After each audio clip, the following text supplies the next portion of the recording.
Good morning बच्चों इस video में हम टू कॉइन्स से रिलेटेड प्रोबेबिलिटी के क्वेश्चन को सोल्व करेंगे। तो हमारा एक्सपेरिमेंट क्या है? Tossing two coins simultaneously. तो हम दो कॉइन को एक साथ टॉस करेंगे। जब हम दो कॉइन को एक साथ टॉस करते हैं तो पॉसिबल आउटकम्स क्या क्या होते हैं? तो हमारे आउटकम्स देखिए, हेड हेड भी हो सकता है, हेड टेल हो सकता है, या टेल हेड आ सकता है, या दोनों कॉइन पर टेल टेल आ सकता है।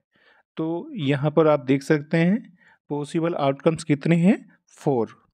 तो हमारे 4 पॉसिबल आउटकम्स होंगे इस एक्सपेरिमेंट में। तो इन फोर पॉसिबल आउटकम्स का हम एक सेट बना देते हैं। तो ये सेट हमारा क्या होगा? Sample space. इस एक्सपेरिमेंट का ये क्या होगा? Sample space. अब हम इस सैंपल स्पेस में कुछ इवेंट बनाएंगे और उन इवेंट की हम प्रोबेबिलिटी फाइंड करेंगे। तो देखिए, हमारा एक्सपेरिमेंट क्या है? Tossing two coins simultaneously. इस एक्सपेरिमेंट के पॉसिबल आउटकम्स क्या हैं? Head head, head tail, tail head, tail tail. इन सभी को एक सेट में हम बंद कर देते हैं तो ये एक सैंपल स्पेस बन जाता है। अब हम इस सैंपल स्पेस में कुछ इवेंट बनाएंगे। तो देखिए, हमारी फर्स्ट इवेंट क्या है? तो देखिए, हम इसमें पहली इवेंट क्या बना सकते हैं? E1। E1 को कैसे डिफाइन कर सकते हैं? Getting head on both coins. तो दोनों कोइंस पर क्या आना चाहिए? हेड। अगर दोनों कोइन पर हेड आता है तो वो आउटकम हमारा क्या होगा? Favourable outcomes. और अगर दोनों कोइन पर हेड नहीं आता है तो वो आउटकम क्या होगा? रिजेक्टेड। वो रिजेक्ट हो जाएगा। ठीक है। तो देखिए, ये जो हमारा सैंपल स्पेस है, इस सैंपल स्पेस में ऐसे कितने आउटपुट हैं, ऐसे कितने आउटकम्स हैं जिनमें दोनों कोइन पर हेड है? तो ऐसा कितने आउटकम्स हैं? ओनली 1। तो हम क्या कह सकते हैं? Number of all favourable outcomes is equal to 1। ठीक है। And number of all possible outcomes कितने हैं? इस एक्सपेरिमेंट में कितने पॉसिबल आउटकम्स हैं? 4। ठीक है। तो number of all possible outcome 4 हैं और number of all favourable outcome क्या है? 1। प्रोबेबिलिटी का फॉर्मूला क्या होता है? Probability E is equal to number of favourable outcomes upon number of all possible outcomes. तो इस फॉर्मूले में वैल्यू पुट करेंगे तो हमारे पास फेवरेबल आउटकम कितने हैं? 1। और ऑल पॉसिबल आउटकम कितने हैं? 4। तो प्रोबेबिलिटी ऑफ इवेंट E1 कितनी आ जाएगी? 1/4। डेसिमल में क्या लिख सकते हैं इसको? 0.25। क्लियर? आइए इस एक्सपेरिमेंट की एक और इवेंट बनाते हैं, E2। इसे हम कैसे डिफाइन कर सकते हैं? देखिए, getting tail on both coins. तो दोनों कॉइन्स पर हमें क्या चाहिए? इस इवेंट में टेल चाहिए। तो आप देख सकते हैं इस सैंपल स्पेस में ऐसे कितने आउटपुट हैं जिनमें दोनों कॉइन्स पर टेल है। तो इनमें केवल एक ही ऐसा आउटपुट है जो इस इवेंट E2 के फेवर में है, तो फेवरेबल होगा। ठीक है। तो हम क्या कह सकते हैं? Number of all favourable outcomes is equal to 1। तो 1 हमारा फेवरेबल आउटकम होगा और बाकी के 3 आउटपुट क्या हो जाएंगे? रिजेक्ट। अब number of all possible outcomes कितने हैं इस एक्सपेरिमेंट में? 4। ठीक है। तो हमारे पास number of all possible outcomes भी आ गए। अब फॉर्मूले पे आ जाते हैं। प्रोबेबिलिटी का फॉर्मूला क्या होता है? Probability of event E is equal to number of all favourable outcome upon number of all possible outcomes. ठीक है। तो हमें यहाँ पर इवेंट E2 की प्रोबेबिलिटी फाइंड करनी है। तो क्या लिखेंगे? Probability of event E2 is equal to number of favourable outcome हमारा 1 है तो यहाँ पर 1 आ जाएगा, upon number of all possible outcomes हमारे 4 हैं तो यहाँ पर 4 आ जाएंगे। ठीक है। तो ये कितनी हो जाएगी? Probability of event E2 1/4। इसे हम डेसिमल में 0.25 भी लिख सकते हैं। आइए अब हम इस एक्सपेरिमेंट की थर्ड इवेंट बनाते हैं। Third event E3। इसे हम कैसे डिफाइन कर सकते हैं? Getting at least one head on either coin. तो किसी भी एक कॉइन पर या फिर दोनों कॉइन पर कम से कम हमें क्या मिलना चाहिए, एक हेड जरूर मिलना चाहिए। एक से ज़्यादा होगा वो भी चलेगा, लेकिन एक से कम हेड नहीं होना चाहिए। तो देखो ऐसे सैंपल स्पेस में कितने आउटकम्स हैं जिन पर कम से कम एक हेड तो जरूर है। तो ऐसे कितने आउटकम्स हैं हमारे, 3।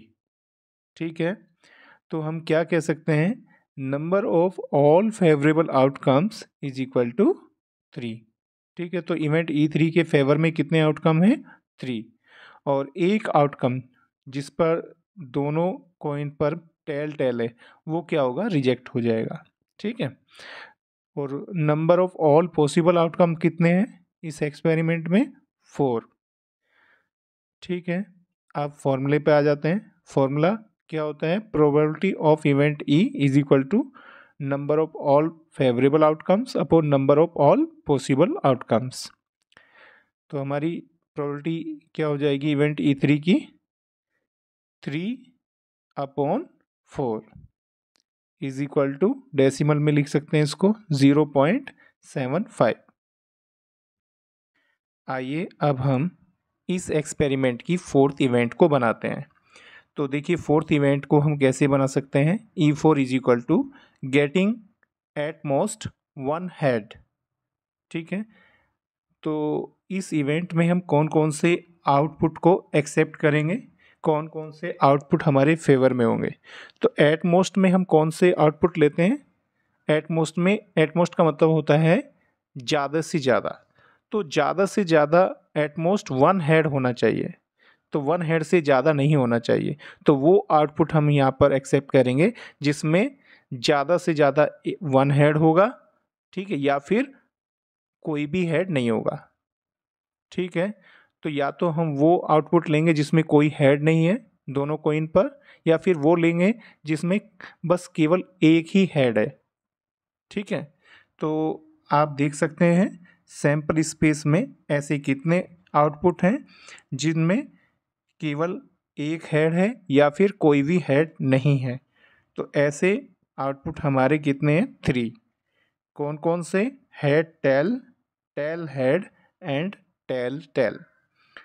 तो हम क्या लिख सकते हैं, number of all favourable outcome is equal to 3।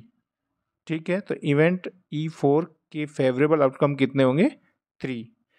And number of all possible outcomes, तो इस एक्सपेरिमेंट के ऑल पॉसिबल आउटकम्स कितने हैं, 4। ठीक है, अब फॉर्मूले पर आते हैं।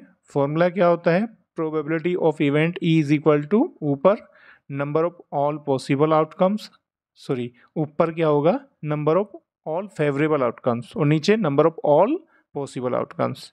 इस फॉर्मूले में वैल्यू पुट करते हैं तो प्रोबेबिलिटी हमारी कितनी आ जाएगी, probability of event E4 is equal to favourable outcome 3 upon all possible outcome 4 is equal to 0.75।